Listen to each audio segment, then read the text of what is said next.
latinoamericano-europeo. Conscientes de contar con información veraz y diversa, estamos aquí conectando a Ecuador, Europa y a nuestra gran comunidad en redes sociales. Mi nombre es Marta Ogoño y los saludo desde Machala, Ecuador. Con nuestros enlaces buscamos romper el relato que posicionan los medios hegemónicos, pautados y voceros del gobierno, hoy más que nunca, tratando de aportar a la construcción de la democracia, la paz y a la superación del odio. Hoy Enlace Latinoamericano Europeo tiene el gusto de presentar a David Villagómez con el tema Educación, Política y Desarrollo. David Villagómez es docente de todos los niveles en instituciones privadas, fiscomisionales y públicas, profesor de pregrado y posgrado de distintas universidades ecuatorianas, licenciado en Educación por la Universidad Central del Ecuador. Tiene también un diplomado en metodologías de enseñanza en los Estados Unidos con beca del gobierno ecuatoriano. Es magíster en educación por la Universidad San Francisco de Quito. También es estudiante del doctorado en educación, ciencia cognitiva y lenguaje de la Universidad de Buenos Aires. David Villagómez estudia la interculturalidad, los procesos cognitivos relacionados al aprendizaje, los elementos culturales ligados al bilingüismo en comunidades indígenas y a la influencia de la educación en los procesos de desarrollo. Él le da la más cordial bienvenida. David Villagómez, usted tiene la palabra. Muchísimas gracias. Un saludo desde aquí, desde Sangolquí, Ecuador, a todos los hermanos y hermanas migrantes. Aprecio mucho la oportunidad de compartir este espacio con ustedes.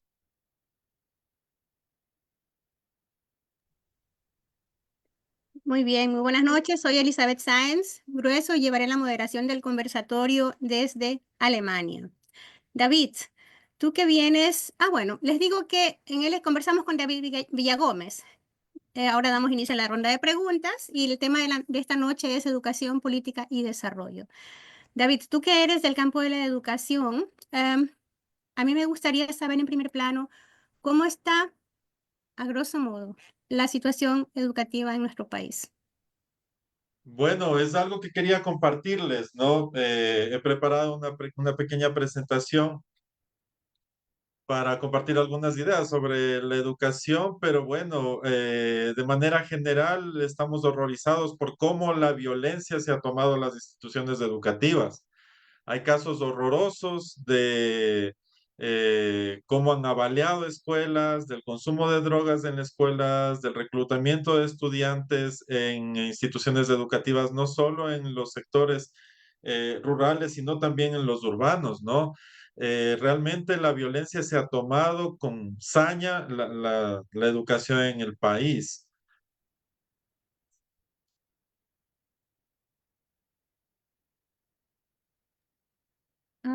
Tengo problemas. Ahora, sí, ahora. Sí, bueno, la situación realmente es lamentable, ¿no? Como lo podemos ver también desde afuera.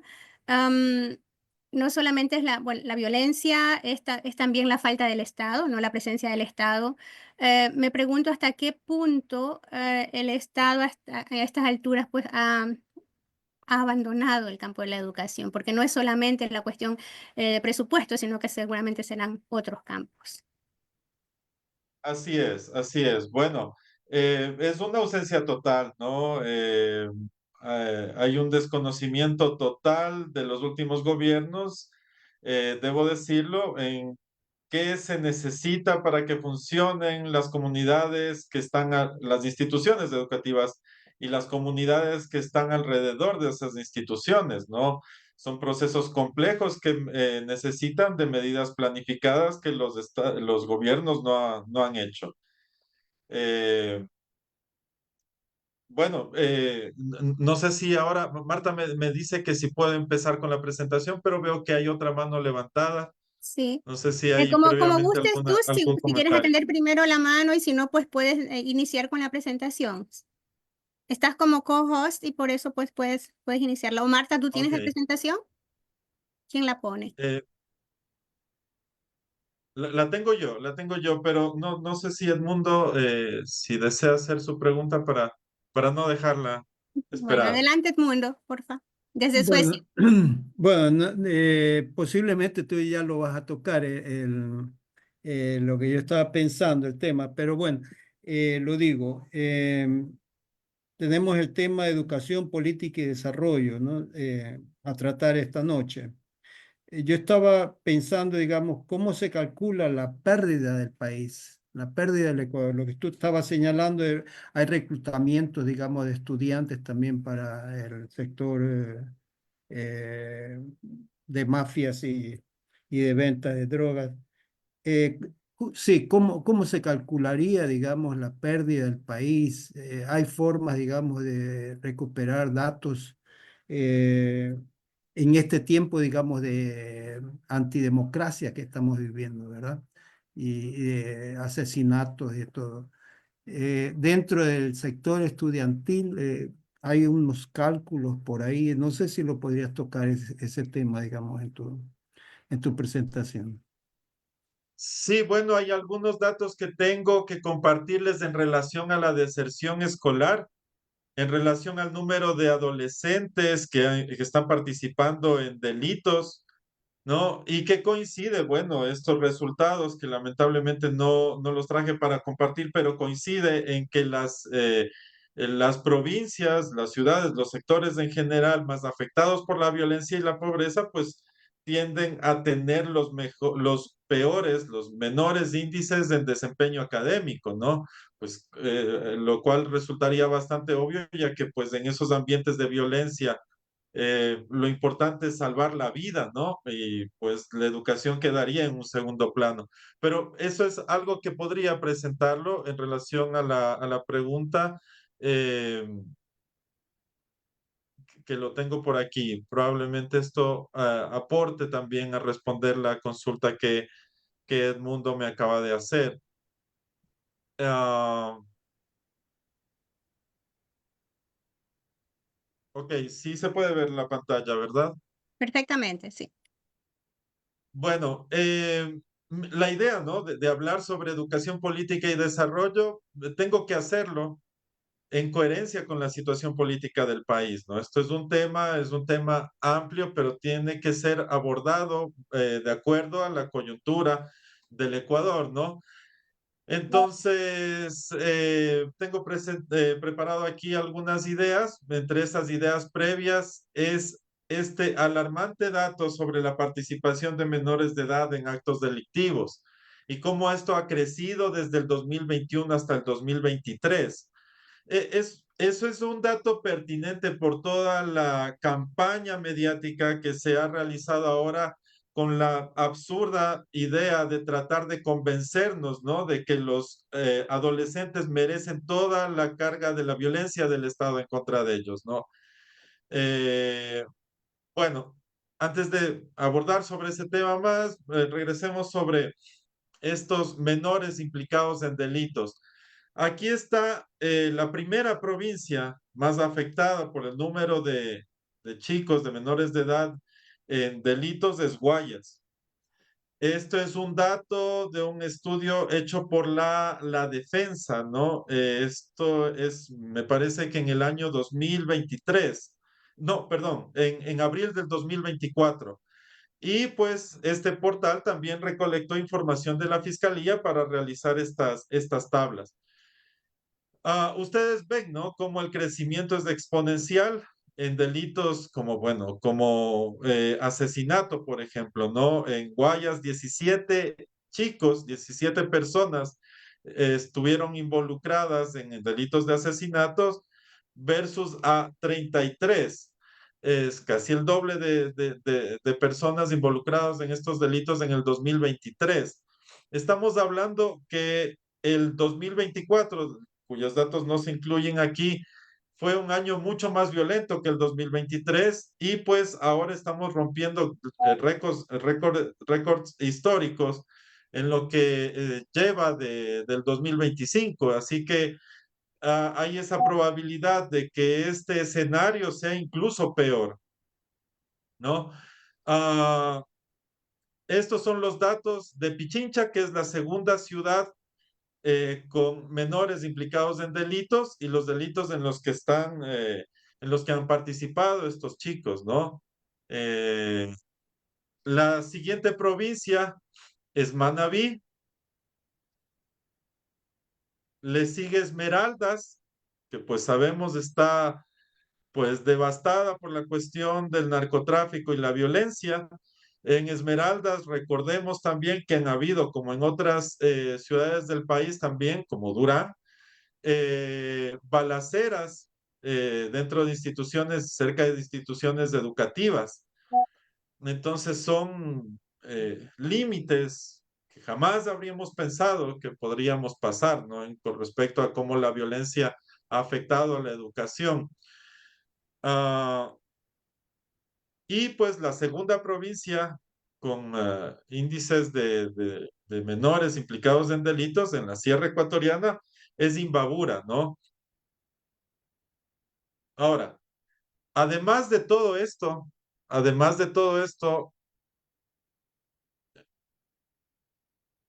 de acuerdo a lo que reporta Primicias con datos del Ministerio de Educación, en el año 2020, en el año lectivo 2024-2025, este año que está por acabar en la costa, al menos 60,000 estudiantes no se matricularon y 55,300 estudiantes al menos no se matricularon en el régimen Sierra 2023-2024. Eso suma aproximadamente unos 115,300 estudiantes que no han continuado sus estudios, que no se han matriculado en sus estudios. Bueno, son menores de edad. Recordemos que de acuerdo a la Constitución, en el artículo 29, pues la educación es obligatoria para ellos. Ellos de manera obligatoria tienen que estar inscritos en la educación, en el sistema educativo. Eso también como un dato adicional, las razones pueden ser varias, ¿no?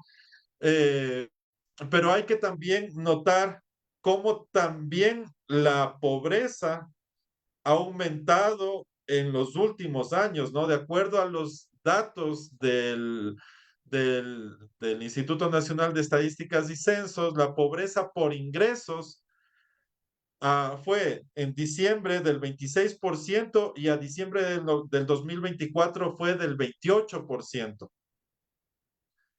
La pobreza extrema por ingresos, es decir, que tanto dinero tiene la gente en su bolsillo, la pobreza extrema fue en diciembre del 9,8% y en diciembre del 2024 ha crecido al 12,7%. Estos son datos oficiales, ¿no?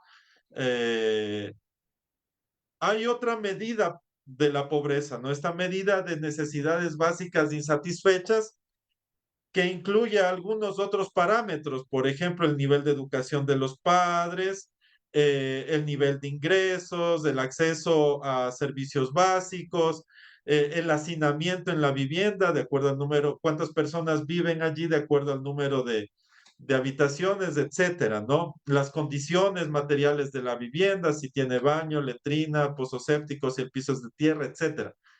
Entonces, esa medida de necesidades básicas insatisfechas subió de diciembre del 2023 del 30,8% al 32,4%, ¿no? Y las desigualdades, está ahí el famoso índice Gini, que mientras más se acerca a 100, es una sociedad, pues, más desigual, ¿no? Hay una mayor brecha entre quienes tienen mucho y quienes tienen poco.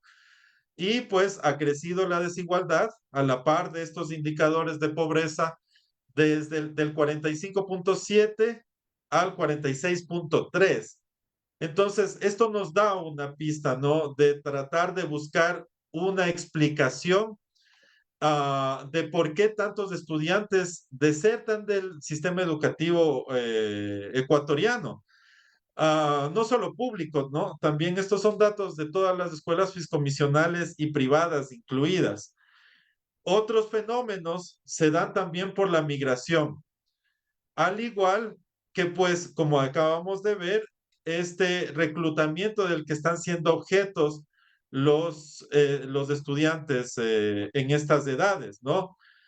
Ah, hay algunos otros datos que también quiero compartirles en este análisis que les he propuesto sobre la situación coyuntural del país y pues cómo puede actuar y qué tiene que ver la educación en ese sentido, ¿no?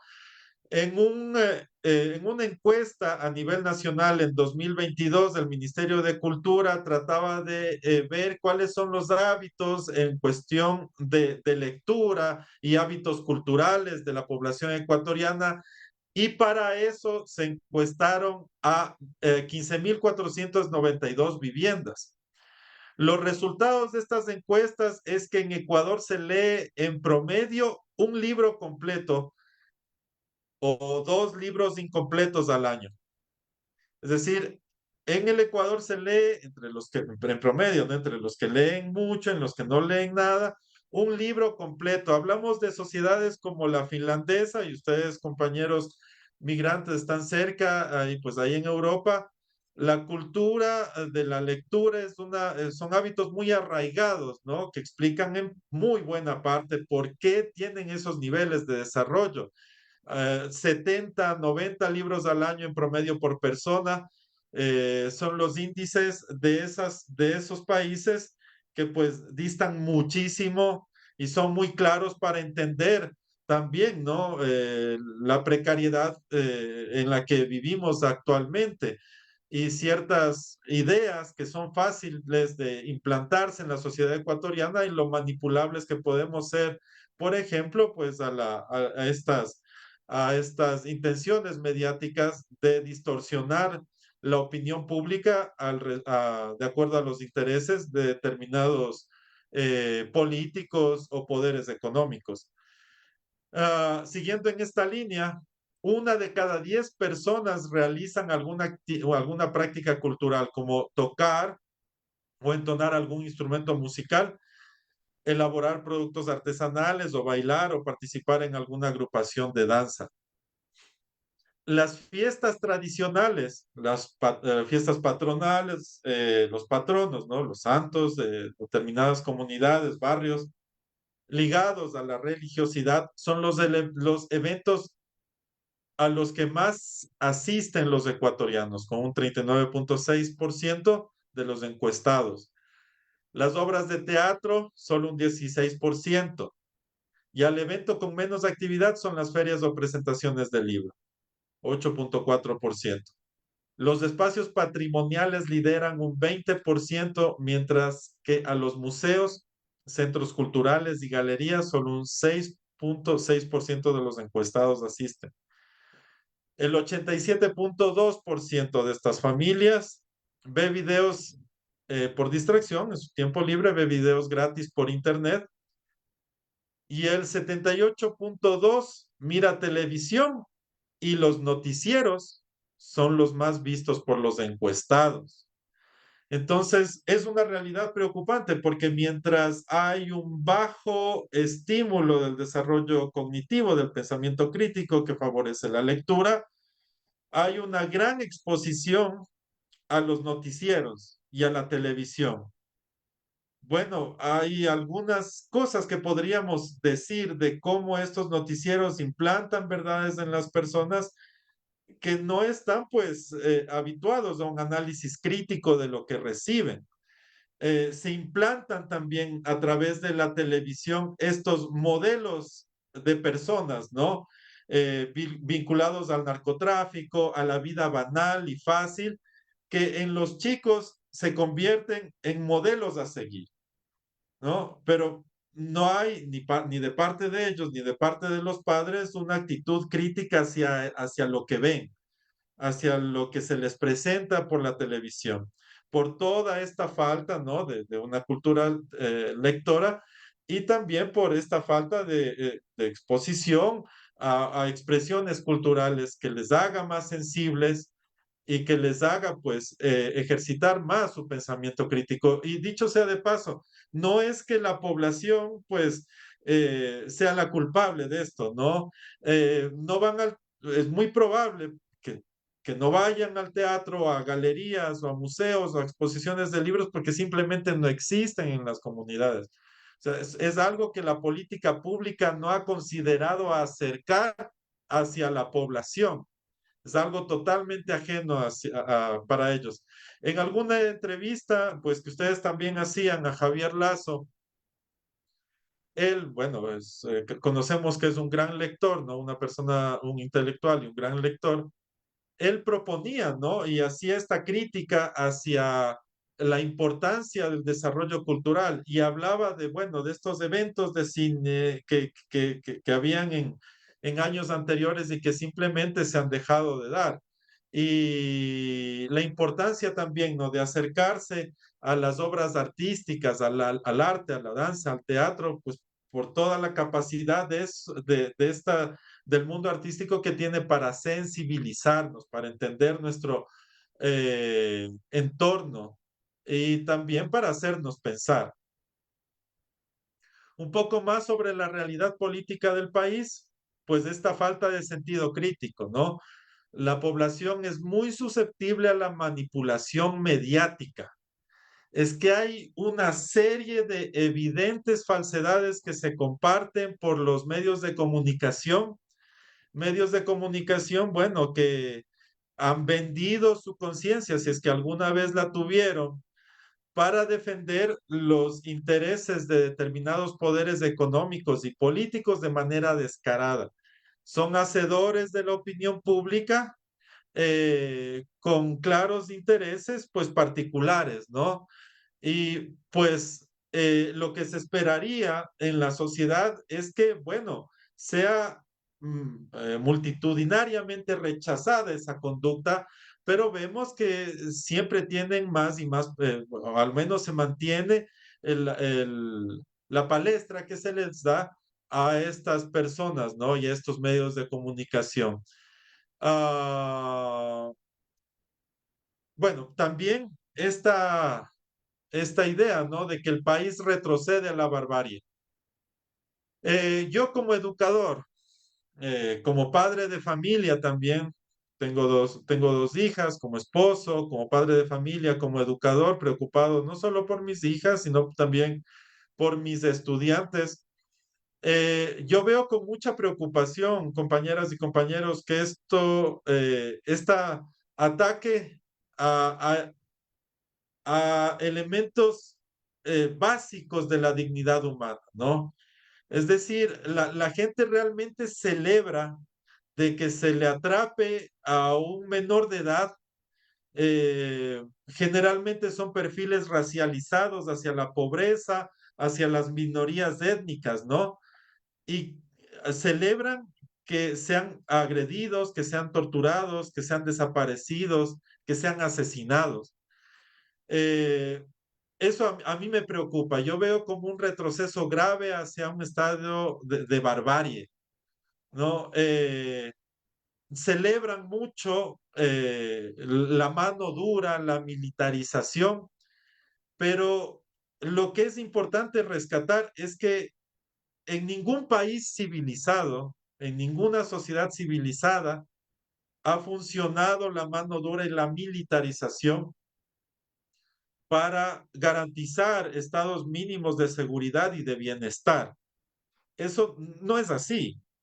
Y bueno, yo cuando hago esta pregunta me dicen, profe, ¿y El Salvador? Bueno, El Salvador no es precisamente un país eh, civilizado, ¿no? Creo que tenemos que ver más allá.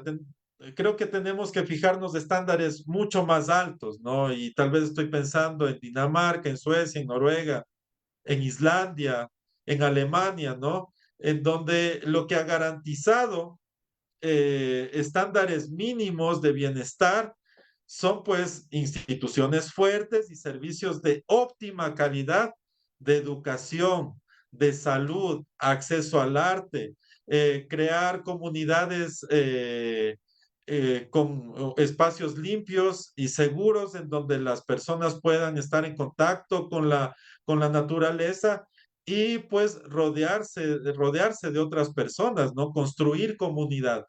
hay muchas partes en el país en donde no existe un parque, ¿no? Yo tengo mucha familia en Guayaquil, pues conozco mucho la ciudad y en esa necesidad de las personas para practicar deporte, ustedes saben lo que hacen, no cierran las vías y empieza a jugar poniendo canchas en la vía, ¿no? Porque no hay un espacio adecuado para que las personas puedan desarrollar deporte. Bueno, coincide que esos lugares, esos sectores populares de Guayaquil, pues están también afectados por otros dramas sociales, como pues la falta de trabajo y la pobreza. Entonces, la importancia, ¿no?, de los espacios verdes, no solo para el desarrollo cognitivo, el desarrollo físico de las personas, sino también para la construcción de comunidad, porque tú vas y tus hijos se encuentran con los hijos de los vecinos, pues, y construyes, se fortalece el tejido social. Aquí no puede salir porque no hay áreas verdes, o no están mantenidas, no están cuidadas, son inexistentes, o porque tienes miedo de que si tú vas al parque con tu familia te puedan robar. Entonces, son actividades de la política pública de los municipios, de los países que son necesarias para garantizar estándares mínimos de seguridad y de bienestar que están muy lejos de la mano dura o que no dan espacio para pensar que esta mano dura y la militarización son la única forma de librar al país de la pobreza, ¿no? Cuando hay evidentes problemas de desempleo, de falta de educación, de falta de servicios básicos y un Estado totalmente ausente de muchas partes del territorio del país, ¿no? Ah, la institucionalidad también es algo importante en el desarrollo, ¿no? Una institucionalidad que funciona. Yo recuerdo aquí, al igual que ustedes lo harán, compañeros y compañeras, la famosa ley, la ley no más apagones, ¿no? La ley no más apagones. Y con la ley no más apagones se suponía el presidente Noboa iba a acabar con los apagones en el país. Entonces, esta idea absurda de creer que algo por estar en el papel basta para ser cumplido pues muestra de un desconocimiento total de cómo funciona la administración pública y de la realidad del país. Lo cierto es que después, pues, de algunas personas del gobierno salieron a culpar a sabotajes, al ver que esta ley no más apagones no resolvía la crisis eléctrica, salieron con argumentos irracionales y absurdos a militarizar, ¿no? Este show de militarizar las plantas para, según ellos, evitar los sabotajes, ¿no? Sin tener prueba alguna de eso, cuando en realidad lo que pasaba es que, bueno, una institucionalidad destruida no pudo, sin capacidad de planificación, de análisis, de ejecución, no pudo poner en práctica todo esto que se suponía estaba en el papel. Entonces, la consecuencia, pues, 18 horas de 14, 18 horas de apagones a nivel nacional y miles de millones de pérdidas para el país. Esta falta de institucionalidad, el que no haya instituciones fuertes, libradas de la corrupción, ¿no? Instituciones debilitadas, es algo muy riesgoso. Juan Rousseau, no es Rousseau, ¿no? Este ilustrador de la ilustración francesa, este gran filósofo, Juan Rousseau es un politólogo mexicano, un estudioso de las ciencias sociales que habla del concepto de subciudadanía. Esta subciudadanía es una brecha entre los derechos establecidos en los instrumentos constitucionales, en la Constitución y la ley, y su materialización en la vida real, en la vida diaria de las personas. Entonces, a pesar de yo ser un ciudadano ecuatoriano con derecho a la educación de calidad, con derecho a la atención de salud, A pesar de que eso está en la normativa constitucional y legal del país, yo no puedo no puedo ejercer ese derecho. Es algo que en mi realidad no se da. No se da porque las instituciones del país no permiten que ese derecho se vuelva realidad en la vida diaria del país. Hay una total pues destrucción del sistema público de salud, del sistema público educativo. Hay muchas deficiencias allí, pese al constante pues intento de los educadores de dar el mejor servicio a los estudiantes, es algo estructural, ¿no? Entonces, que evita que nosotros ejerzamos nuestro derecho de nuestros derechos ciudadanos que estipula la Constitución y la ley. Pero bueno, frente a esto, ya yéndonos un poco más a la cuestión educativa, ¿no? Todos que conocemos el país, ¿no? Y bueno, esta gran diversidad, no solo en fauna, en flora, también en cultura, en música, gastronómica, etcétera, ¿no? Creo que eso es algo que no está siendo correctamente aprovechada, ¿no? Todas estas diversas características de nuestro territorio que constituyen estímulos inigualables para el desarrollo de las personas que se educan, no solo, y sus familias y los territorios, ¿no? Y de las personas que son parte de las comunidades. Creo que eso es un elemento a los cuales sorpresivamente no hemos regresado a ver y que tienen que ser utilizados.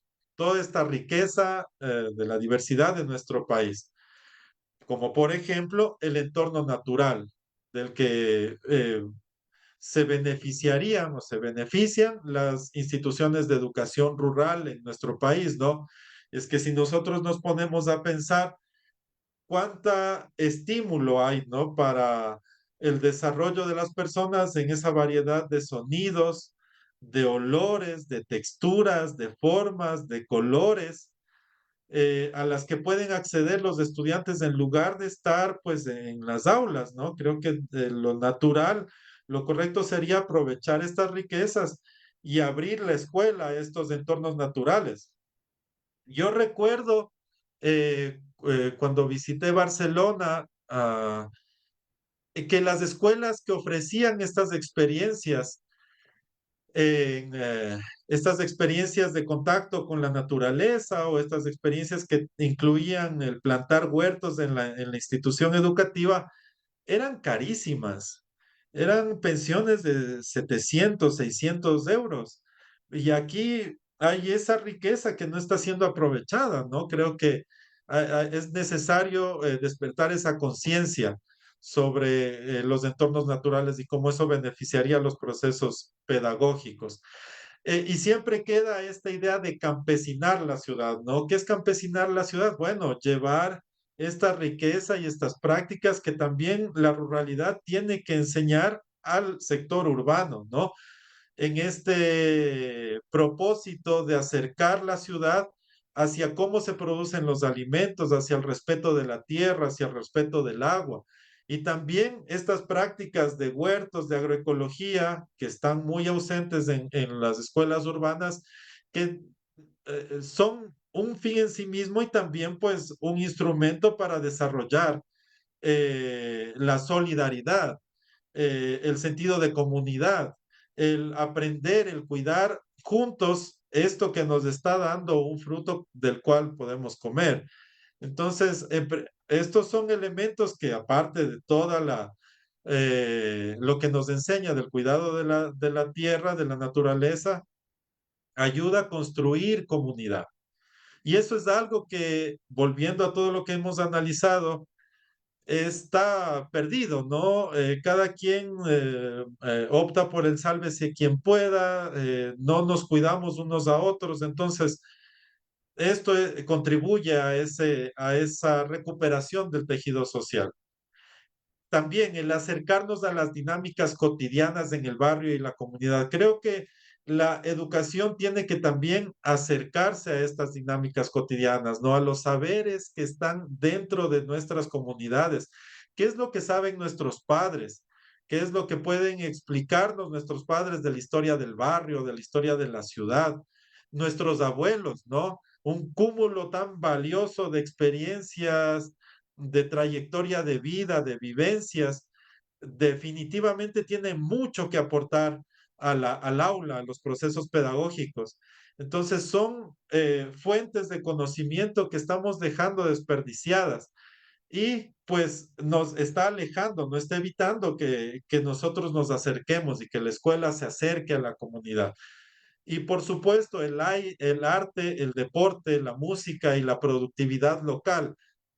Las escuelas tienen que servir, tienen que reflexionar sobre cuáles son las potencialidades locales, cuáles son las falencias de su comunidad y qué potencialidades tienen para junto a los representantes locales, a las personas, a los líderes comunitarios, barriales y a las personas de la comunidad en sí, proponer, ¿no? Iniciativas que sirvan para el desarrollo del barrio, de la comunidad. Ese es el sentido de una escuela. Una escuela no puede estar aislada de lo que sucede en el barrio, ¿no? Y mucho hablamos de que en la educación, ¿no? De que en la educación no hay un, un aprendizaje significativo. Bueno, esto es una forma de recuperar eso, ¿no? De ir hacia allá, de buscar aprendizajes que realmente signifiquen algo para las personas en lugar de centrarse en un texto, en un libro de texto, alejados de lo que sucede en la comunidad y el barrio, ¿no? Y esto es un elemento importante que lo he puesto aquí porque, claro, ahora hay referentes de, de una vida ligera, de una vida banal, de cómo tú puedes tener dinero y ser reconocido por tener dinero, por ser el más violento. No es porque se han implantado referentes y personas que actúan como modelos a seguir, traídos por una serie de información de las redes sociales y de la televisión. Pero nuestra historia también está rica de otros referentes, ¿no? Esos referentes de una ecuatorianidad heroica, solidaria, intelectual, artística, humilde, vencedora y extremadamente honesta, que tienen que sustituir aquellos otros referentes, ¿no? Que buscan implantarse mientras se pisotean principios elementales de la dignidad humana. Entonces, en nuestras comunidades hay referentes. Nosotros tenemos en nuestro barrio un referente de trabajo, un referente de honestidad entre nuestros vecinos, entre nuestras familias. Están allí, es más cerca de lo que se cree. Entonces, la escuela tiene que abrirse a conocer el lugar en donde vive y las personas valiosas que encuentra en su entorno. Entonces, es así que se logra esta pertinencia territorial, ¿no? La educación es pertinente al territorio, obedece a las necesidades territoriales, se conecta con el entorno en el que vive, no es algo que está aislado, sin sentido, eh, sin una utilidad práctica para las personas que educan ahí, para los docentes. No, ellos van y se insertan en la comunidad y lo que sea que estudien, si están estudiando historia, si están estudiando inglés, si están estudiando pues la realidad comunitaria, matemática, todas esas disciplinas sirven también y toman sentido si con ellas analizo lo que está en mi alrededor y le doy sentido a lo que está en mi alrededor. Entonces, esa es una manera de acercarse, ¿no? De darle esta pertinencia territorial. Es así que se vuelve significativo y sirve para transformar las comunidades, sirve para interpretar el presente, para problematizarlo, para plantear iniciativas que impacten en el desarrollo de la comunidad y de la persona. Estoy seguro que muchas de las personas que nos escuchan habrán escuchado frases como lo debes aprender porque algún día lo vas a necesitar. Es que algún día lo vas a necesitar. O cuando estés en la universidad te va a servir. O cuando seas adulto te va a servir. Es decir, le da una característica abstracta, ¿no? Eso de que algún día, y si no lo llego a utilizar, ¿no? Es una característica abstracta de la educación, en lugar de, bueno, de volcarlo al presente y al entorno inmediato de las personas, no solo de los estudiantes, de los docentes, de las familias, de los líderes comunitarios, de la comunidad en general. O esta otra que dice, tienen que estudiar para ser alguien en la vida. No, las personas ya son alguien. Quienes se educan son ya entes activos que tienen capacidad de proponer, de ser agentes de cambio, con un cúmulo de experiencias y de perspectivas, de aprendizajes, de experiencias y de voces, que junto a las de sus docentes, de las familias, tienen que convertir a esta educación en un proceso vivo. No ese de que algún día va a cobrar vida lo que aprendes, no, tiene que cobrar vida en este momento en el que estás, ¿no? Entonces, uh, ¿cómo es posible formar líderes si la escuela y la comunidad no se empodera de las problemáticas de su entorno? Vemos actualmente como consecuencia de todo eso que, bueno, hay un desinterés marcado en la política, en lo que pasa en el país, ¿no? Creen que ir a votar es cualquier cosa, ¿no? Y bueno, yo puedo elegir cualquier presidente y no hacerme cargo de lo que elijo. No, hay que tener esa también, esa conciencia de cómo tus actos afectan no solo tu propia vida, sino también la comunidad o el país en el que estás. Empoderarte de las problemáticas de tu entorno. No es que vas a votar simplemente por el certificado. No, no, no. Hay una decisión, está siendo parte de una decisión importante para el país. Entonces tienes que analizar, empoderar, criticar, investigar, ¿ya? Pero lamentablemente la educación actual no es que haya formado este tipo de capacidades en las personas.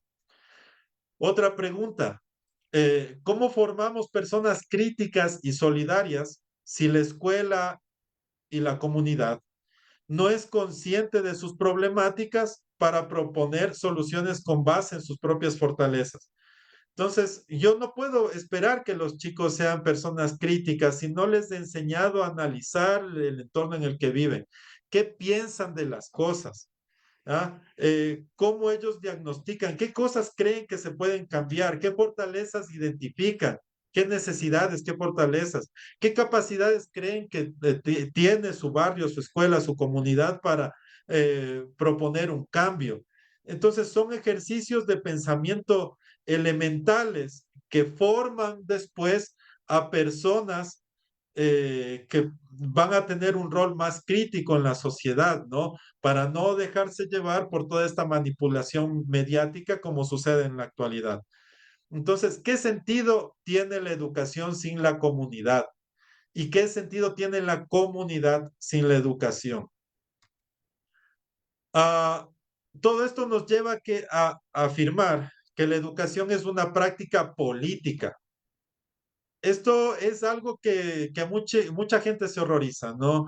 Creer o tratar de vincular política con educación. Pues la noticia que les tengo es que la educación es una práctica política. ¿Por qué es una práctica política? Pues porque influye en las relaciones de poder. ¿Ya? ¿Qué tan educado eres te hará menos susceptible a ser manipulado? Y eso influye en qué tan dominado puedes ser. Entonces afecta a las relaciones de poder, a las relaciones de poder, cómo tú te empoderas, ¿ya? En tu comunidad, cómo eres un ente activo de tu entorno, cómo tú criticas al poder, participas también en las decisiones que se toman en tu entorno, ¿no? Local o nacional. Entonces, sí, la educación es una práctica política. ¿Ya? Entonces, al erradicar cualquier rol que tenga el estudiante en la toma de decisiones, se le está queriendo convertir a la educación en cualquier cosa, ¿no? En cualquier cosa vacía, en ir a la escuela por ir, ¿no? Entonces se desnaturaliza la educación. Es necesario entonces recuperar el sentido de comunidad y barrio. Hay una comunidad aquí. Necesitamos nosotros recuperar ese sentido. Necesitamos recuperar el sentido de organización al volcar, al tener una escuela de puertas abiertas a la comunidad en la que todos participen en escuela y comunidad de manera recíproca, ¿no? Esto conlleva a una mejor capacidad organizativa. Creo que es algo que se ha estado perdiendo. Nuestra capacidad de organizarnos, ¿no? Y eso conlleva un montón de beneficios, ¿no? No solo artísticos, deportivos, productivos, de reflexión, de debate, de análisis. Entonces, no hay una sociedad organizada, ¿no? Necesitamos nosotros organizarnos. Es necesario que la comunidad sea un espacio de soporte también emocional. No solo la familia, ¿no? Sino también la comunidad. Despertar la solidaridad de lo que pasa con los habitantes de nuestra comunidad, de nuestro barrio. Y para eso hay que conocerse, ¿no? Y el barrio también tiene que ser un espacio de desarrollo intelectual, de desarrollo social, que retome pues estas propuestas que puedan salir de los estudiantes para todas las actividades artísticas, de recreación, de reunión que ellos pueden tener, ¿no? Yo he tenido algunas experiencias de estudiantes que han creado, pues, en su comunidad espacios para la expresión artística, para el graffiti, para la música de hip hop o el rap, para tocar instrumentos, etcétera, ¿no? Para estar ahí practicando con su patineta y están haciendo esas actividades. Son propuestas de los chicos que pues le da vida al barrio, ¿no? Y hay que tomarse el espacio público, llenarlo de la vibrante energía y de colores de nuestras culturas. Ahora, la delincuencia se ha tomado los barrios, ¿no? No ha sido el Estado, lamentablemente, ni los barrios en sí, ni la comunidad en sí. Y esto ha dado paso a que todas estas organizaciones delictivas ocupen los espacios. Saben ellos que los estudiantes, hay muchos estudiantes carentes de afecto y le reclutan, pues, utilizando eso a su favor, ¿no?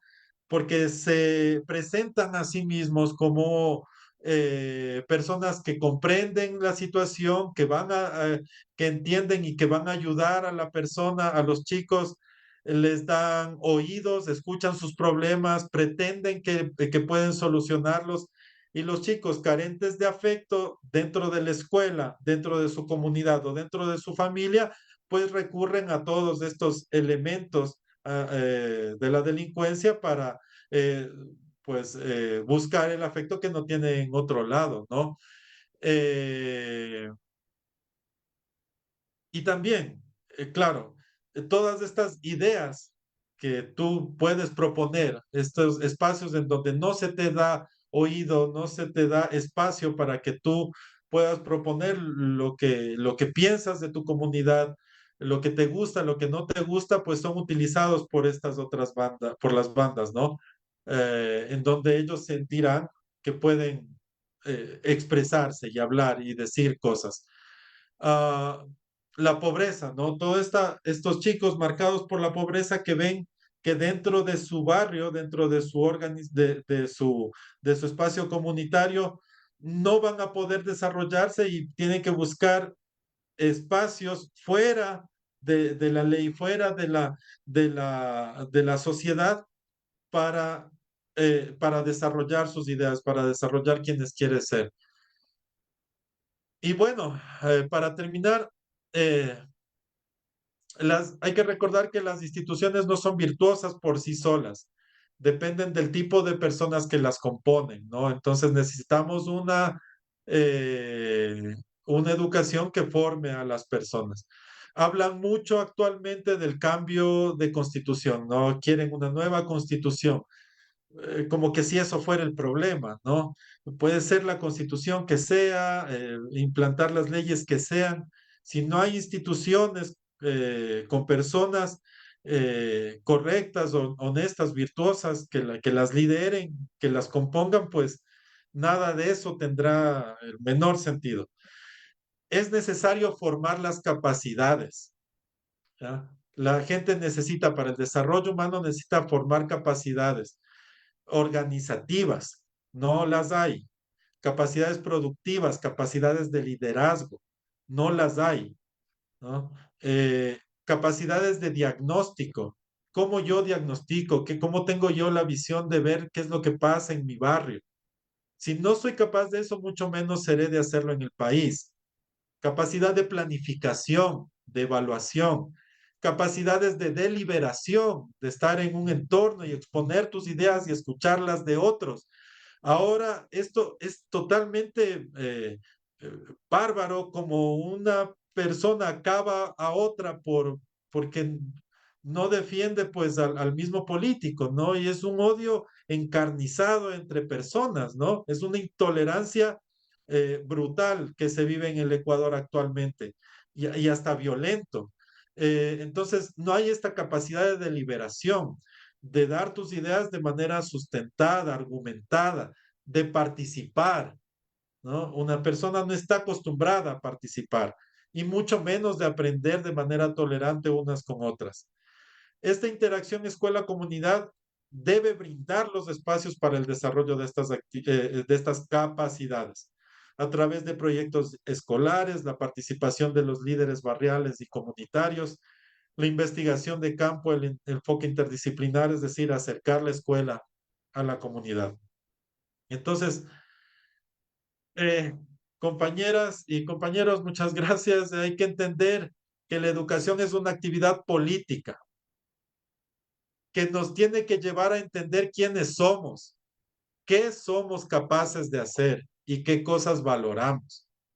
Necesitamos fijar nuestros propios estándares de desarrollo con base en nuestra realidad barrial, nuestra realidad comunitaria. ¿Ya? Estos estándares de desarrollo que nos han marcado a través de la moda, las grandes marcas, el gran capital, ¿no? De esta vida lujosa, al estilo Miami, eso no es una realidad. Eso no funciona a nivel planetario. Necesitaríamos pues 3 planetas Tierra para que nosotros logremos esos estándares de desarrollo. Eso no es algo que, que sea real para la realidad del mundo en general, ¿no? Eso solo sirve como una manera implantada para hacernos consumir a aquellas marcas, aquella idea, ¿no? Para gastar dineros y vivir esclavizados buscando algo que solo beneficia a un grupo de empresas multinacionales y de poderes económicos. Nosotros tenemos que fijar nuestros estándares de desarrollo. Los compañeros con los que tengo yo un gran afecto y conexión de la ruralidad manabita y de la ruralidad de la Sierra Centro, ellos apuntan por la agroecología, ¿no? Apuntan por el rescate de su gastronomía, de su identidad en Manabí, más que todo, ¿no? Apuntan por la producción del cacao, por ejemplo. Y es gente que se enorgullece de esos procesos, de todo lo que han logrado. Apuntan por el desarrollo sustentable, por la creación de bioles, de abono orgánico, una producción orgánica de sus alimentos y de trasladar todos estos saberes comunitarios a la producción agrícola, por ejemplo. Y esos son sus procesos de desarrollo. Entonces, es posible romper estos parámetros de desarrollo que nos han implantado y empezar a fijar qué es lo que nosotros queremos, para nosotros mismos con base en las riquezas que tenemos en el país. Y también recuperar la autoestima nacional, compas. Hay que recuperar la autoestima nacional. Todo el tiempo nos ponen estas cosas, ¿no? De la violencia en las cárceles, de los asesinatos, de la corrupción, de los malos gobiernos. de la incapacidad de nuestros gobernantes en los últimos años, más específicamente, de hacer algo por el país. Y bueno, y es fácil asumir la idea, es que sí, pues que Ecuador somos violentos, es que Ecuador es atrasado, es que Ecuador tienen que venir los estadounidenses a darnos librando nuestras batallas, es que aquí no podemos, no tienen que venir otros. No, no, no, no, no. Aunque sea fácil asumir este discurso de que somos violentos, de que somos corruptos, de que somos ingobernables, pues compas, no lo somos. Hay que recuperar la autoestima nacional y empezar a ver todas estas cosas riquísimas que pues nos caracterizan como ecuatorianos, nuestra riqueza cultural, nuestra unión comunitaria, todo el potencial que tenemos en agricultura, en música, en arte, en teatro, todas nuestras expresiones culturales que también nos definen como ecuatoriano y que por todo lo que está pasando estamos dejando de lado, nuestra unión nacional, nuestra rica historia y todo lo que podemos dar. Entonces, es necesario que la educación también se concentre en eso y recuperar la autoestima nacional. Eso es lo que quería compartirles y perdón por haberme extendido. David, muchísimas gracias por tu excelente exposición. En él conversamos hoy con David Villagómez y el tema es educación, política y desarrollo. Bueno, bien pedagógica y profunda sobre todo tu exposición, David. Muchísimas gracias por eso. Ahora bien, con la exposición constatamos que Ecuador está con una cobertura y calidad educativa extremadamente lamentables, ¿sí? Decías que actualmente hay 115.300 estudiantes que no se matricularon, ¿sí? Hablabas de una pobreza extrema de 12.7%. Bien decías tú que es un país en retroceso hacia la barbarie. Lamentablemente eso es lo que vemos también desde lejos, ¿sí? Enfrentamos altos índices de deserción escolar, especialmente en las zonas rurales, lo decías. Sé que, dadas las circunstancias, es bastante complejo pensar en algo así, pero desde tu experiencia, ¿qué acciones concretas crees que se deberían tomar para garantizar el acceso a una educación de calidad en todas las regiones del Ecuador, considerando la pertinencia territorial que acertadamente propones? Bueno, creo que se debe dar más autonomía a las instituciones. Creo que hay que partir por eso, ¿no? Creo que las decisiones en materia educativa se dan desde esferas eh, burocráticas, ministeriales y que no consideran adecuadamente qué es lo que los profesores y qué es lo que los estudiantes viven a diario en las aulas, ¿no? Creo que desde ese punto de vista, para buscar una educación de calidad y pertinente a la realidad de los chicos, de los profesores, hay que también empoderarles de ellos y que sean agentes activos de las decisiones educativas para sus propias instituciones. Sí, efectivamente. Y hablando de este contexto de inseguridad en el cual nos movemos actualmente, ¿sí? Este aumento de la violencia, el narcotráfico, como ya bien lo dijiste, ¿crees que se puede proteger a estudiantes y docentes y asegurar que las escuelas sean espacios de alguna manera seguros para el aprendizaje? Claro, eso es algo muy complejo, ¿no? Las bandas han estado amedrentando y amenazando a las escuelas terriblemente. Eh, en este ámbito creo que podría funcionar la fuerza pública, ¿no? Creo que ese es el terreno para la fuerza pública, para garantizar que las escuelas sean espacios seguros para los estudiantes.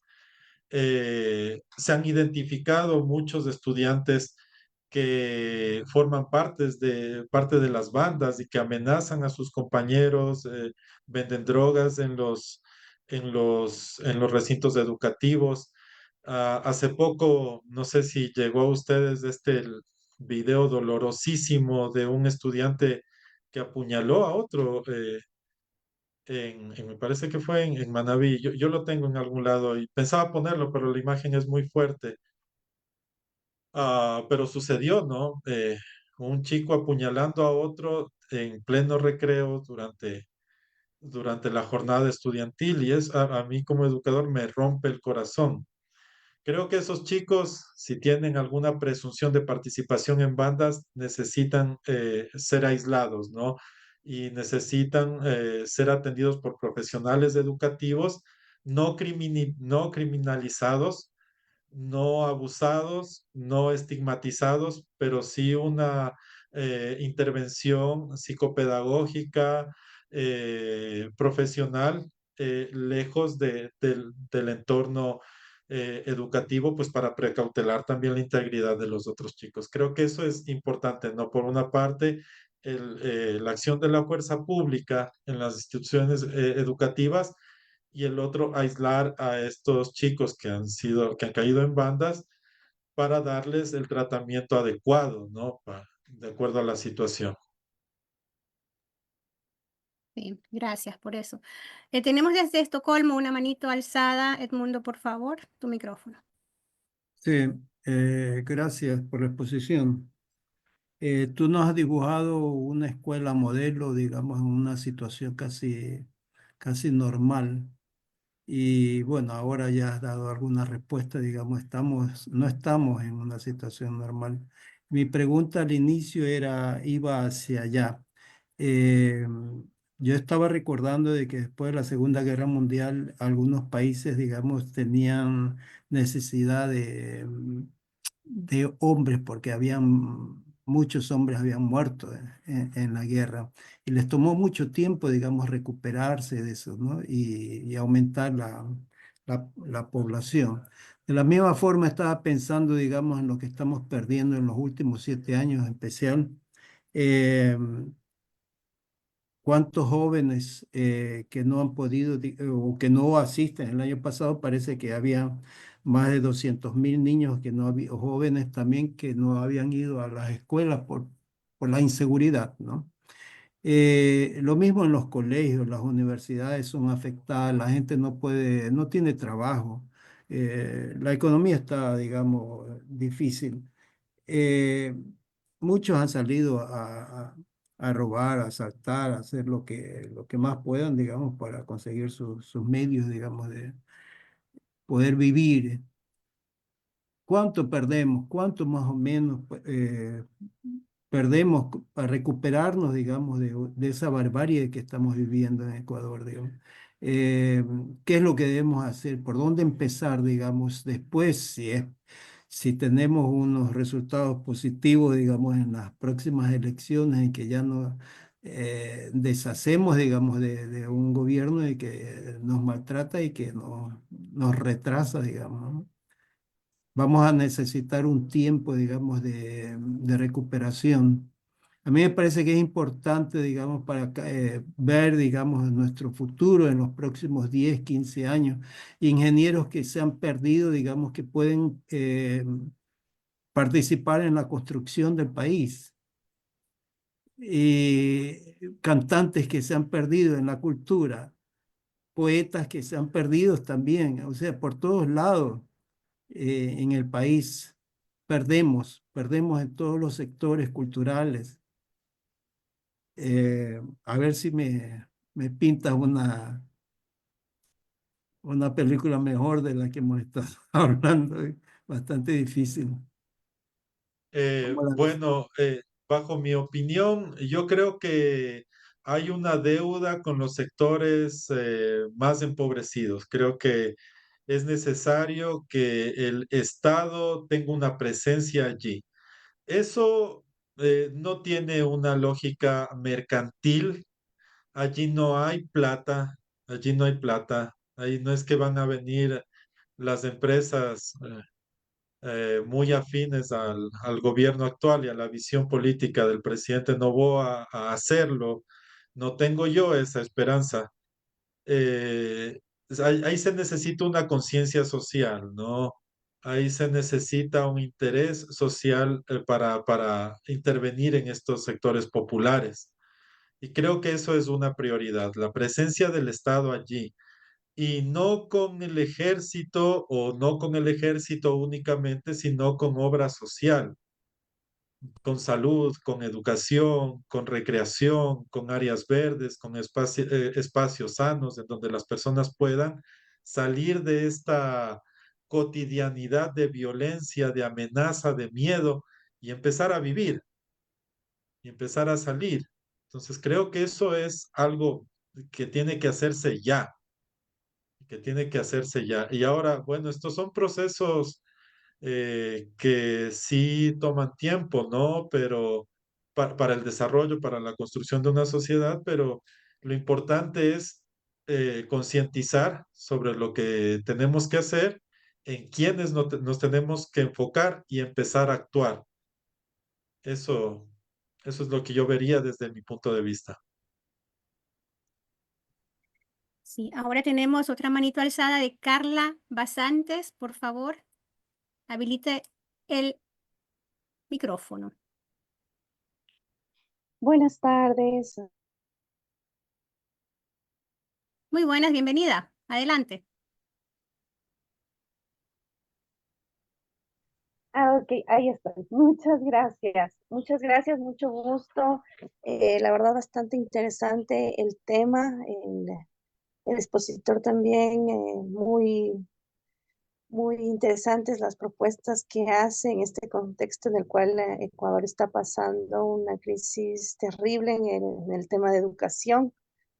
Hay un abandono total, digamos, que de lo que se espera una inversión del 6% del PBI, ¿no es cierto? Estamos invirtiendo menos del 3%, 2.8 más o menos creo que es aproximadamente, y eso se lo ve.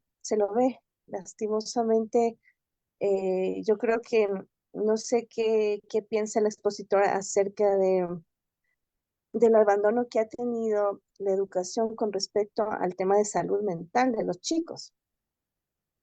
O sea, hay un descuido total de la evaluación de los chicos. Em, y esto lo digo, o sea, desde la época de Lazo, ¿no? Donde lastimosamente tuve la experiencia dentro de una institución educativa privada, donde los costos de pensión son sumamente altos. Hablamos de 900 para arriba.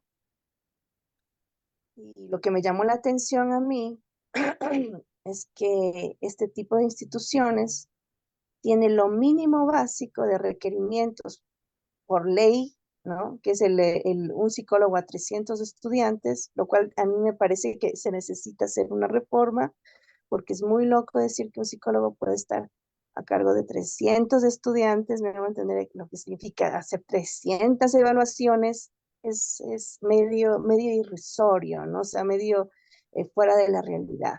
Yo creo que tenemos que ser más realistas con las necesidades de los estudiantes a nivel psicológico, a nivel de evaluación psicológica, porque si no tenemos este tipo de casos de que, por ejemplo, en esa ocasión, cuando estuve en esta institución privada, una maestra se me acercó, yo soy psicóloga, y me dice, mira, Carla, dice, este niño tiene algo, no sé, tiene algo, ¿le podés evaluar? Yo estaba recién llegada a esa institución, y oh sorpresa, en la evaluación, él sale con discapacidad intelectual.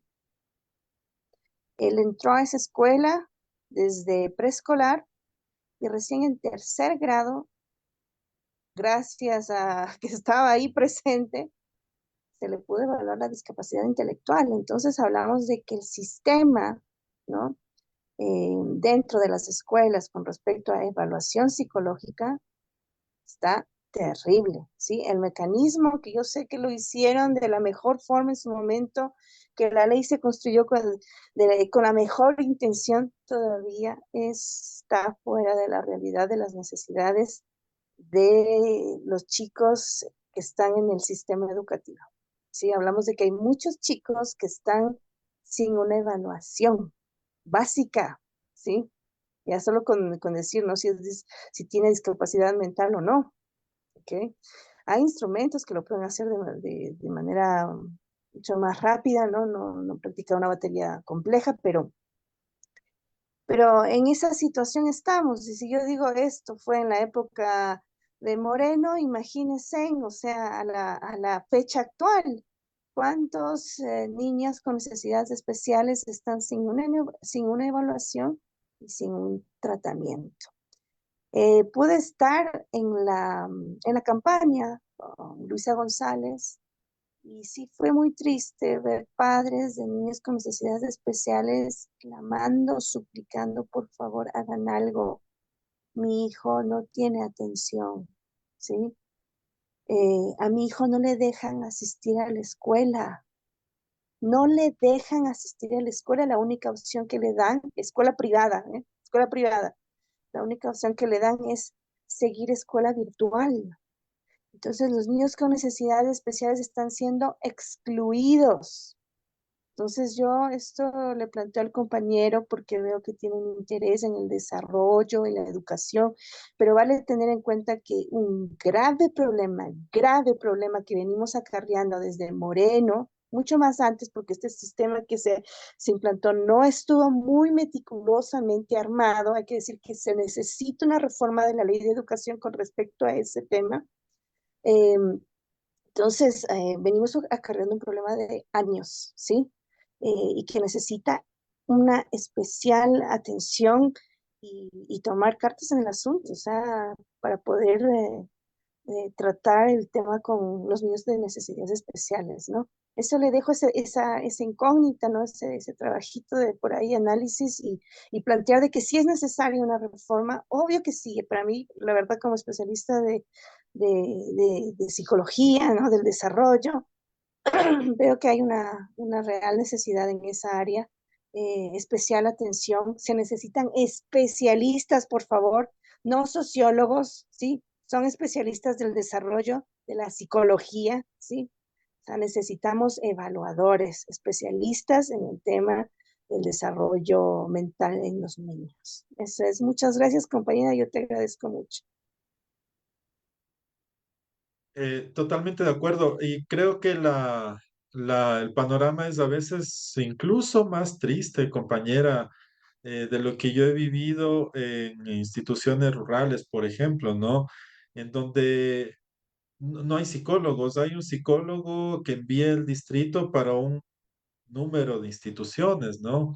En la ruralidad hay instituciones con pocos estudiantes, muy distantes unas de otros y casi que pues, es imposible para ellos conocerle al psicólogo que le ha designado el distrito. Así que es lamentable desde ese lado. Entonces, la contratación de especialistas, de profesionales, de una inversión en salud es necesaria, es urgente. He visto también que hay compañeros, hay colegas profesores que se les ha asignado estudiantes o a escuelas con necesidades educativas especiales, ¿no? Con chicos con discapacidad, a pesar de que no han tenido esa formación, ni tienen esa capacitación de parte del ministerio, ni tienen ese perfil. Entonces usted ve compañeros docentes enfrente de estudiantes con síndrome de Down o con discapacidad visual, obviamente sin poder dar un servicio que merecen, ¿no? Los chicos. Ah, entonces, he visto también eso. Eh, y no ha sido solo en una institución. He visto estudiantes que tienen problemas y rezagos en el aprendizaje a los cuales no se les ha podido diagnosticar por la falta de personal ahí, que esté capacitado para hacerlo. Entonces, bueno, creo que la intervención una vez más del Estado y la inversión en profesionales, ¿no? Para hacer un levantamiento de información de qué personas con discapacidad se encuentran en las instituciones y contratar los profesionales que se necesiten para darles la intervención adecuada a los chicos es importantísimo. Es algo que también ha sido, no se ha hablado mucho en la educación especial, y que es algo pues que ha tenido un rezago durante años, ¿no?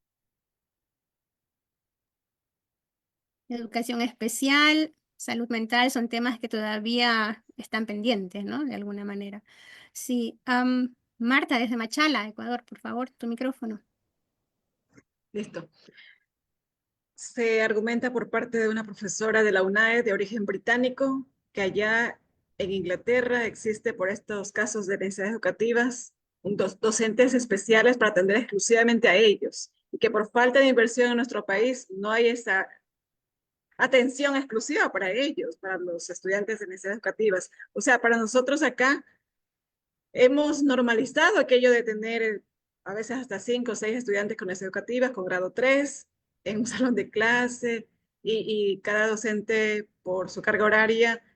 Bueno, hablamos, en mi caso soy profesora de inglés y tenemos al menos 10 paralelos en unos cursos 3 horas de inglés en los primero y segundo de bachillerato y en los otros 2 horas de inglés. Entonces es un desafío enorme y acá estamos así planificando qué es lo que podemos, así, aunque sea lo mínimo de los estándares, cumplir. Pero cuando le escuchamos a la profesora que nos dice, exijan, voten por un excelente un presidente que vaya a invertir. Pero acá, con estos gobiernos que tenemos, estos últimos, vemos lo contrario. No hay por más que hayan docentes empoderados, preparados, pero tenemos estas circunstancias difíciles. Otra situación es que quienes trabajamos cerca de estos lugares de centro de rehabilitación tenemos estas dificultades y que ya lo escuchamos a David que nos dice, es complejo trabajar en estas circunstancias con estudiantes que tienen estas dificultades en sus hogares, en sus casas y por ende en su entorno. Y, y nos toca allí autoprepararnos, nos toca allí, afortunadamente las líneas que señalaste, las cumplimos algunas de ellas y nos dan más luces. A veces pensamos que estamos como que ya hemos abordado todo y no tenemos más. Entonces, doy gracias a todo el equipo aquí de ELET, de paso, porque nos están dando luces también para cómo tratar, para cómo lidiar con estas dificultades. Y mi pregunta sería, pues allí, ¿cómo en esta circunstancia de estamos en la costa, nos tildan de que acá estamos con una situación de los narcos? Acá en Machala estamos, hoy en la mañana fue en el colegio donde trabajo esto de salir ya de la institución porque la balacera a 2 cuadras de la institución de trabajo. Entonces es como que cuidar nuestra vida, pero también cuidar a lo de los nuestros. O sea, tenemos en el recinto donde yo trabajo, es también junta electoral, están los militares allí, 6 allí, entonces imagínense toda esta circunstancia, o sea, tenemos que batallar. Eh, algunas, creo que bastantes compañeros están pendientes de qué nos dices allí ante todo esto. Una cosa es trabajar en territorios, es decir, y otra cosa es estar detrás de un escritorio y a buena hora, David, estás pendiente de las situaciones de acá. Totalmente, sí.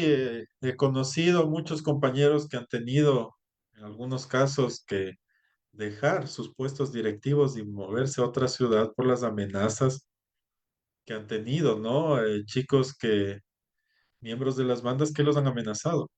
Es terrible, lo que sucede es terrible. Eh, claro, es que uno es consciente de eso cuando visita las escuelas, cuando está allí, cuando habla con la gente. Entonces, claro, pues otras personas, gobernantes que viven en una burbuja, no les no es una realidad que ellos sepan cómo lidiar porque ni siquiera conocen, ¿no? Entonces, es una realidad que de niños no tuvieron, necesidades que ellos jamás han enfrentado, es totalmente desconocido para ellos. Entonces, es algo que no hay que esperar, ¿no? decirlo claramente, del presidente Noboa, una acción clara allí. Se han tomado medidas populistas en ese sentido para satisfacer a estas personas, ¿no? Con impulsos primitivos de ejercer violencia contra la pobreza, ¿no? Entonces, ellos buscan eso y la gente en su necesidad quiere ver a alguien ser castigado, ¿no? Entonces van los militares a hacer propaganda y la policía a hacer propaganda cuando coge a un muchacho consumidor y le pega. Entonces, la solución no va por ahí, ¿no? La solución no va por ahí. La solución es la presencia del Estado allí en las instituciones y en las comunidades y en los barrios. Es analizar qué es lo que sucede y bueno, como yo lo había dicho, emplear medidas de aislamiento para los chicos, de protección para los docentes. Un docente no puede ir a ejercer su profesión si es que ha sido amenazado. Y sorpresivamente, y para indignación de todos, en lugar de actuar en estas comunidades que están siendo víctimas de la violencia, el discurso del gobierno y de los acólitos y de los que están respaldando estas medidas irracionales es que las personas de la costa pasen de ser víctimas a ser victimarios. Es decir, ahora, aparte de aguantar toda la ausencia de una política estatal que solucione este grave problema de violencia, te tildan a ti de narco, ¿no? De apoyar con tu voto al narco, porque toda la costa, los que votan en la costa son narcos y con su voto han apoyado a los narcos, ¿no? Y pasas de ser víctima a ser victimario. Eso tiene que levantar la indignación del país entero. Eso es algo inaceptable. Bueno, yo tengo, mi mami es de Salitre, mi familia es de la costa, mi mami es Montuvia. Entonces, algo que uno lo siente, ¿no? Y aún así no lo fuera, aún así no tuviera familia. Uno vive la violencia y ve cómo negocios cierran, gente ha sido secuestrada, asesinada, extorsionada, niños han sido asesinados, niños. Vimos hace poco, ¿no? Una persona en Guaquillas, me parece, una madre con su hija en el piso, cubierta la carita de la guagua, de la niña ahí, ella llorando desconsolada eh, por la muerte, ¿no? De esta niña por las balas de las bandas delictivas y de una manera totalmente indolente, inconsecuente, irracional. Eh, Tú dices eso, ¿no? El gobierno dice eso, que lo asocia al voto de la costa, ese voto de indignación, de resistencia frente a la mala política de este gobierno, lo asocia como que apoyando al narco, ¿no? Es totalmente indignante. Esto es algo totalmente indignante y que tiene que ser rechazado.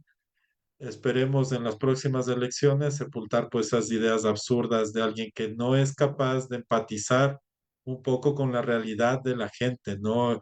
Que ni siquiera se ha solidarizado con los niños de las Malvinas, un crimen atroz y que ahora hay esta campaña para tratar de manera brutal justificar, ¿no? Con este video confuso y distorsionado de unas personas saliendo de un puente queriendo posicionar el discurso, ¿no? De que se lo merecían por poco, ¿no? Es algo que en ninguna sociedad civilizada se puede ver eso. Una sociedad que se respete a sí misma, personas con amor propio no pueden aceptar eso, jamás. Padres, madres no pueden aceptar eso, ¿no? Entonces, sí, creo que eh, l- l- es necesario un cambio en la política pública, en la política estatal, con participación de las personas de territorio, pues emprender acciones para solucionar esto. Y con respecto a lo de necesidades educativas especiales, de educación especial, aquí hay capacidades. Aquí en el Ecuador hay capacidades, hay experiencias muy valiosas de educación especial, y tengo que decirlo, ¿no? Los compañeros de la escuela especializada de la querida Fe y Alegría en Santo Domingo, ellos hacen un trabajo asombroso, eso es un trabajo impresionante. Y allí, compas, allí han ido docentes que no han tenido formación en educación especial, pero a través, bueno, de toda esa lucha diaria, y a pesar de no tener esa formación universitaria, han sabido aprender y ahora son excelentes docentes. Creo que en Hogar de Nazaret también, en Guayaquil, tienen otra institución, la red de Fe y Alegría Ecuador, y tienen una gran experiencia que tiene que ser aprovechada. Tiene que ser aprovechada porque ellos han hecho un muy buen trabajo, incluso para reinserción laboral de las personas con discapacidad después de graduarse. Así que creo que hay que ver a, a instituciones como estas que pueden aportar. El ministerio tiene que ver y servirse de ellos, ¿no? Y quien venga en el poder, esperemos que el voto mayoritario sea por Luisa González y que pues esta visión de más social, más volcada a las necesidades, ella que es manabita y viene de la zona rural, entenderá mucho estas cosas que pasan. Volcar los ojos hacia las comunidades rurales, hacia las personas de donde pasan los chicos toda su vida, chicos con discapacidad que nunca han recibido atención, ¿no? Que están escondidos, guardados en las casas. Entonces, es necesario una mirada más social y aprovechar las capacidades que ya existen de otras instituciones.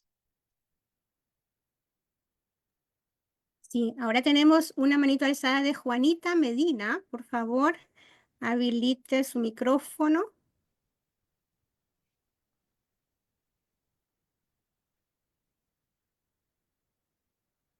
Juanita.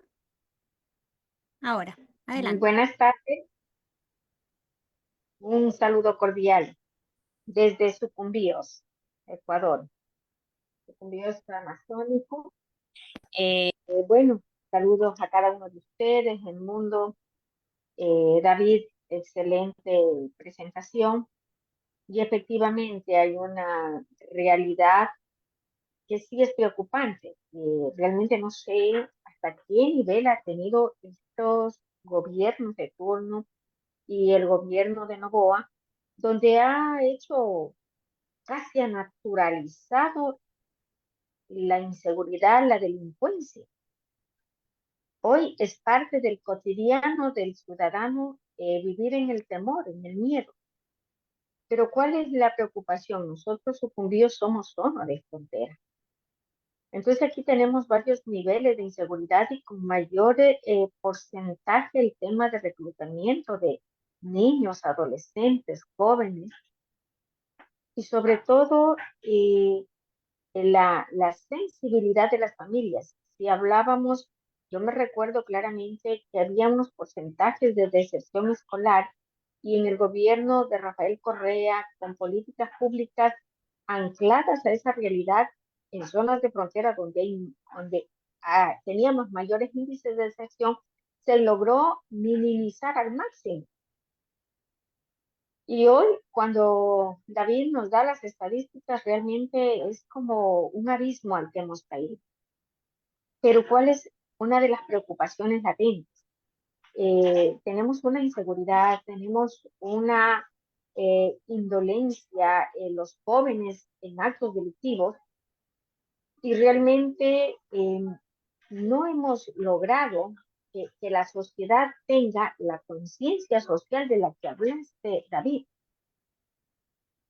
No sé hasta qué punto pudiéramos tener como la estrategia o el mecanismo para poder llegar a los jóvenes. Hoy el mayor porcentaje, tú lo diste también, es el nivel de acceso a redes sociales, a medios de comunicación que influyen mucho en nuestros niños, jóvenes, y las familias acceden a un celular desde tempranas edades. Entonces, y tenemos un gobierno que ha sido muy hábil en el manejo de redes y de crear los shocks mediáticos para borrar del mapa y crear unos escenarios falsos. Entonces, ¿cuál sería? Yo tengo ahí una pregunta.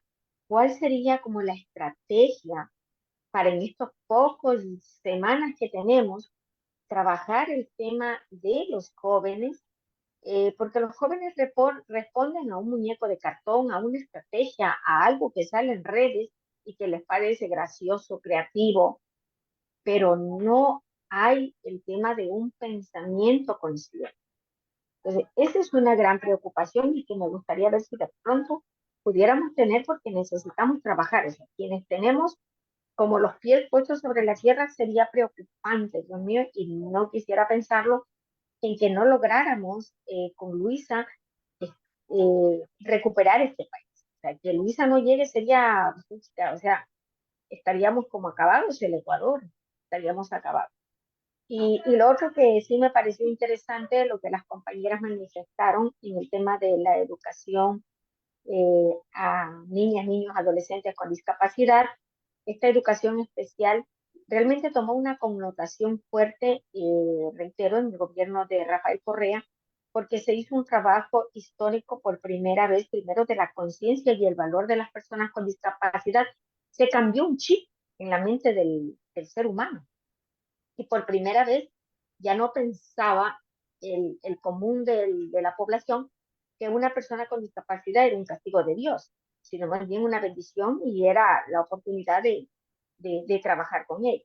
Y también se trabajó con la política pública de educación y se hizo la educación inclusiva. Eso ha venido en un deterioro terrible. Se acabó la política inclusiva, los chicos entran a una educación regular cuando no se ha formado, no se ha construido este conocimiento en los docentes, cuando los estudiantes no están preparados para recibir a un niño con discapacidad y se han convertido en víctimas de un bullying. Entonces son temas que son muy preocupantes y que necesitamos un gobierno con una política pública clara de inversión en educación. Pero sí, así que bien, compañeras, felicitaciones por ese interés y esa claridad del problema nacional en Ecuador.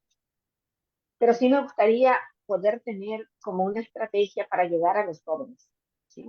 Los jóvenes están en otro planeta y quizá desentendidos de la realidad del país y dejándose llevar por las redes sociales. Un abrazo grande y qué excelente las presentaciones de ustedes. Un abrazo a la distancia. Gracias, Un Juanita. abrazo. Un abrazo David, ¿quieres también, acotar compañera. alguna cosa? Muchas gracias. Ujú, Sí, ujú. sí, claro. Bueno, yo creo que lo peor que se puede hacer es reducir la campaña política, la payasada que han reducido algunos candidatos, ¿no? Al baile, a la banalidad, al sinsentido. Eso creo que no se debe hacer. Al baile de TikTok sin sentido para tratar de llegar a los jóvenes, como que si ellos fueran subestimándolos, ¿no? Los chicos no hay que subestimarlos, los chicos son inteligentes, están llenos de ideas, sino que necesitan el espacio para que ellos las puedan expresar. Ellos tienen una serie de propuestas, sino que no se les subestima, ¿no? Cree que ellos se van a dejar convencer por un baile de TikTok. Y bueno, creo que la estrategia sería hacerles ver eso, y que hay una candidata o una postura política que no subestima su pensamiento, que les hace ver la realidad, ¿no? Ahora, yo tengo mucho miedo con mi hija de 14 años para que ella salga, por ejemplo, con los amigos, ¿no? Que es una realidad distinta a la que nosotros vivimos. Podía coger un bus e irme a algún lado y reunirme con con mis amigos o estar hasta de noche en el barrio. Eso es algo impensable ahora, ¿no? Entonces, hacerles ver que las circunstancias del país afectan su propia libertad. su propia convivencia, la posibilidad de salir, la posibilidad de ser jóvenes. Y creo que esa es la estrategia, ¿no? Hacerles ver eh, cómo la situación actual del país está impidiendo que ellos se desarrollen como deberían desarrollarse, ¿no? Disfrutar de su juventud, de sus amigos, etcétera. Pero ahora que está de moda las redes sociales, creo que lo peor sería pues unirse a esa campaña, a esas prácticas que banalizan todo, ¿no? Que convierten a la política y a la campaña electoral en una completa payasada. Ah, eso, eso era por un lado. Y bueno, se me fue el otro comentario de la compañera. No sé si Juanita quisieras otra vez decirlo, el comentario. Me parece que estaba en torno a las necesidades educativas, ¿no? Ahora. Hola, hola. ¿Sí? ¿Sí me escucha? Sí, adelante. Sí, Sí, efectivamente. Sí, no tengo 2% de batería. Voy a estar viendo el cargador. Sí, justamente mencionábamos que pudimos ser como testigos de una educación inclusiva en el gobierno de la Revolución Ciudadana, históricamente, que se cambió el chip mental de toda una población y, y realmente hoy ha habido un retroceso. Hoy tenemos una educación regular a la cual los chicos se les permite, a los niños, niñas, adolescentes con discapacidad, se les acceso.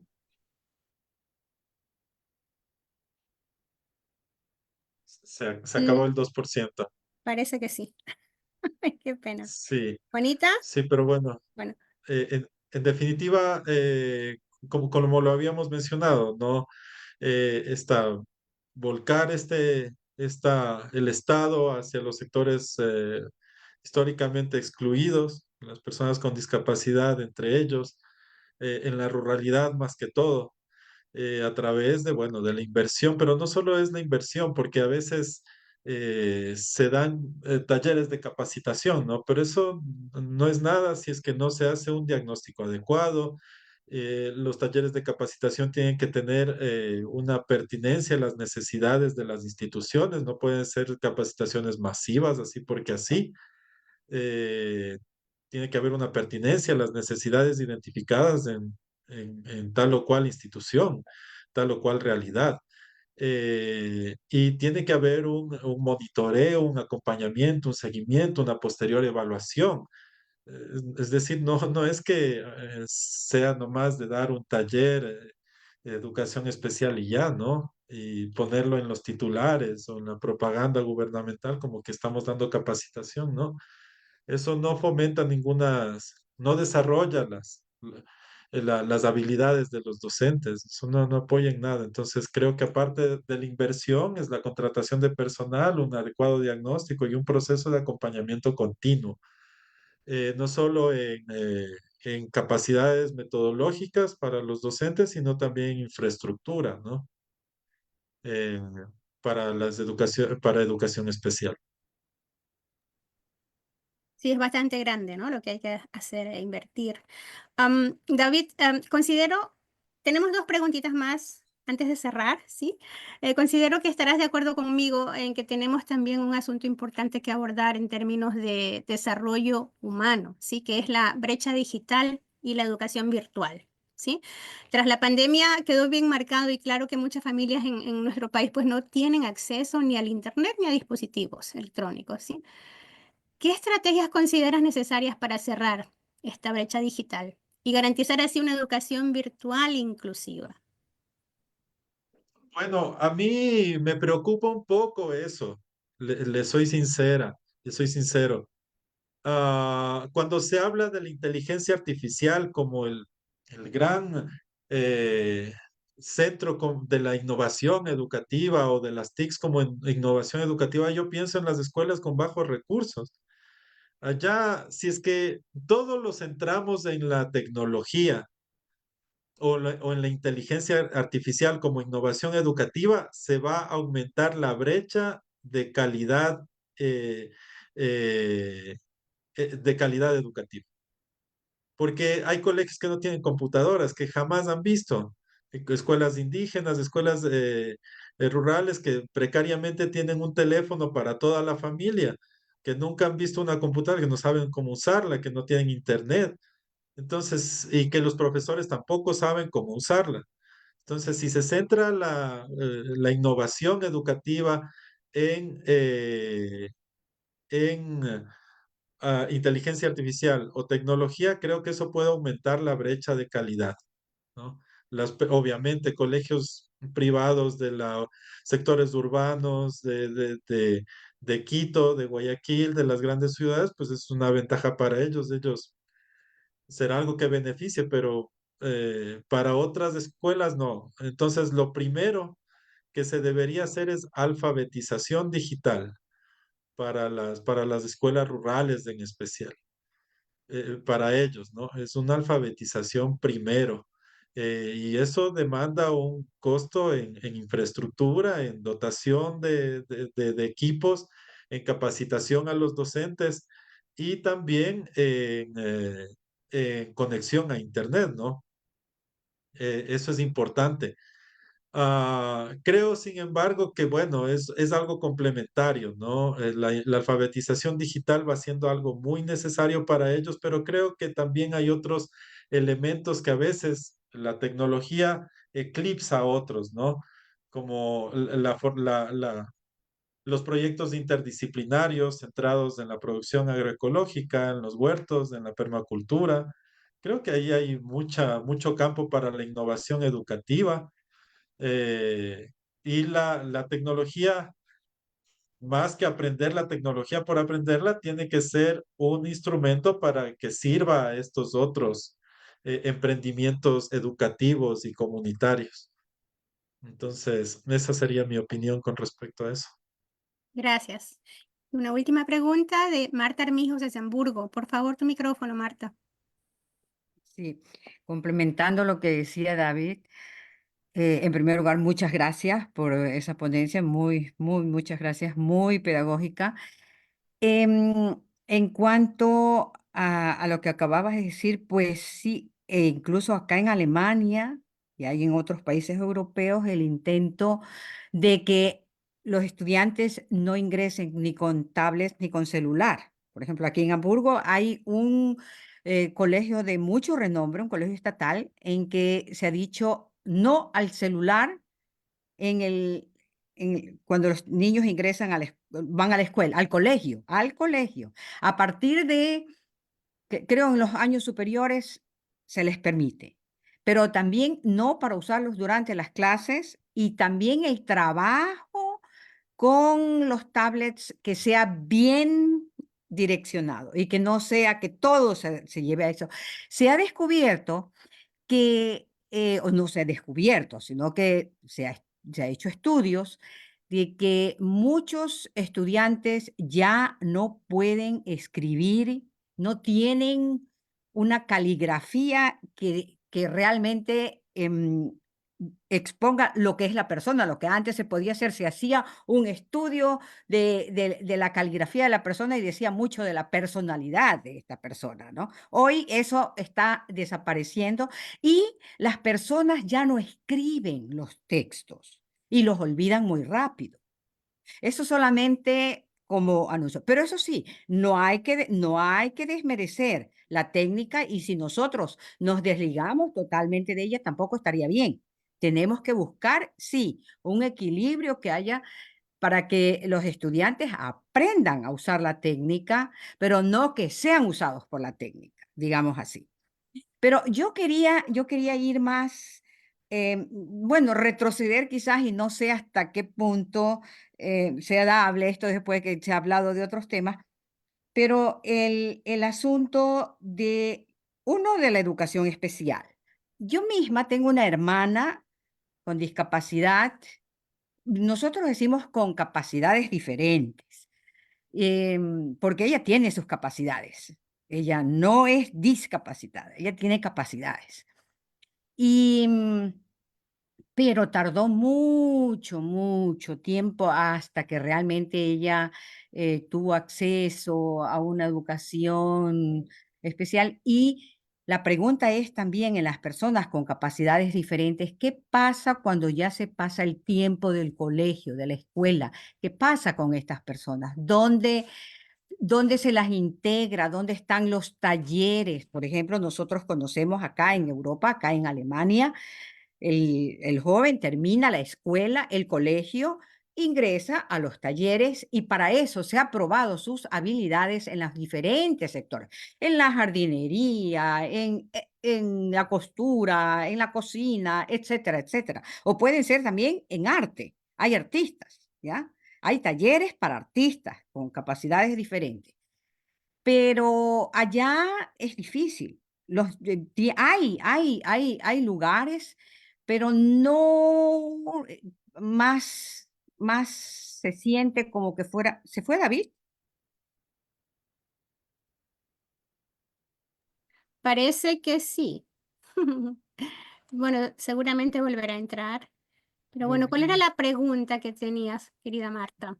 No, bueno, la pregunta es, ¿qué puede hacer, qué se puede hacer en ese sentido? En ese sentido, no solamente, la educación especial es algo bastante grande. Entonces, no solamente se limita a los primeros años, a la infancia, después al colegio, sino que realmente es toda una vida, digamos, ¿ya? Y no para atenderla solamente a la persona, sino que la persona también esté integrada al medio laboral. Pero a esa pregunta se une también si realmente la educación, y esa era la pregunta central, no hay que declararla en emergencia, toda la educación en nuestro país.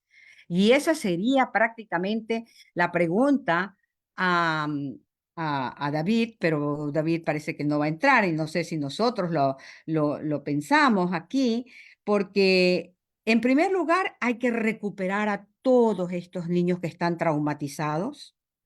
Y eso no es que se dice, bueno, los tomamos a todos esos niños en la escuela y los volvemos a integrar. No. Y no es un caso, no son dos casos, son muchos casos. Y esos casos para ellos hay que irlo pensando desde ya. Es decir, hay que declarar en emergencia, hay que pedir ayuda, en eso sí, no militarizar nuestro país, como lo está proponiendo el candidato presidente, de recibir ayuda militar de otros países. No, por ejemplo, hay otros campos en que sí podríamos pedir ayuda, asesoramiento para poder sacar a estos jóvenes y niños que fueron captados por el crimen organizado, por el narcotráfico, que son víctimas, pero que sus vidas están traumatizadas. Y entonces hay que ayudarlos. ¿Pero cómo? Y entonces ahí va mi pregunta. ¿Y cómo se haría? Si es que se declara en emergencia, ¿cómo? ¿Hay algún plan? Yo no sé. Yo leí que, claro, uno de los planes también es invertir más dinero en la educación, etcétera, pero yo creo que allí quizás, no sé, si alguien de la Revolución Ciudadana, del grupo de Luisa, si en eso se puede un poco, ¿cómo se dice? Pulir más el programa así como en el último tiempo surgió, por ejemplo, el programa Acoge para los migrantes expulsados de los Estados Unidos, cómo se los acoge en el Ecuador, asimismo, cómo vamos a hacer con esta juventud, con estos niños traumatizados. Esa era mi pregunta, pero David no regresó y no Y al sé, parecer, entonces, compañera.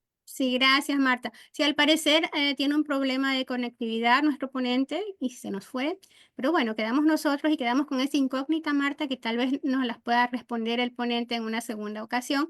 Pero me parece bastante pertinente lo que tú propones, ¿no? Porque realmente, así como hay un plan para cada aspecto de la sociedad que tenemos que resolver en Ecuador, pues habría que tener un plan también de rescate para nuestro futuro, vamos, que es los niños y los jóvenes, es el futuro del Ecuador, ¿no? Al fin de cuentas, y yo considero que la candidata Luisa González habrá pensado también en eso, ella misma es madre y claro, y está al tanto de lo que sucede en el país, ¿no? Bueno, yo, Perdona, Elizabeth, pero sí, me parece excelente. Nosotros podríamos proponer ujú, desde aquí sí, el plan rescate mm, para la niñez sí, ecuatoriana, ujú, captada por el crimen organizado. ujú. Sí, es un buen impulso en todo caso. Sí, muy bien, me parece muy bien. Sí, ahora tiene que llegar a oídos de la candidata Luisa González. Sí. Pues sí. Bueno, nosotros daremos por terminado nuestro conversatorio. Agradecemos a nuestro invitado, David Villagómez, por compartir su tiempo y sus perspectivas con nosotros. Enlace Latinoamericano Europeo es un proyecto creado por ecuatorianas y ecuatorianos migrantes y colaboradores en Ecuador y en Europa. Nuestro objetivo, construir juntos un espacio de integración y unión en aspectos culturales, políticos y sociales de una manera participativa y consensuada. También agradecemos el apoyo y la generosidad de los voluntarios, que sin ellos no sería posible este conversatorio, y por supuesto a la audiencia presente hoy día aquí. Los invitamos a seguirnos en redes sociales y a formar parte de nuestra familia. Hasta la próxima. Adiós.